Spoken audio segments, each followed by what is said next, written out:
How to log in Deepseek AI account.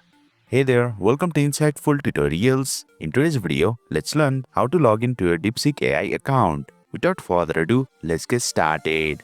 Open Deepseek AI app on a mobile device. You will land on its official login or sign up page. As of now, you have two ways to log into your Deepseek account. The first method is using your email only or a +86 phone number along with the password created during sign up. The second method is signing in directly with your Google account in one click without needing a password. Select based on a preference. Since I created my Deepseek account using an email and a separate password, so I will go with the first method. First, enter the email address associated with the Deepseek account. Then, enter your correct password.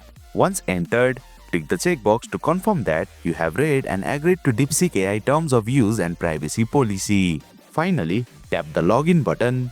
And boom, you have successfully logged into your Deepseek AI account. That's it for today's video. If you found this video insightful, please don't forget to hit the like button and make sure to subscribe to our channel for more insightful tutorials.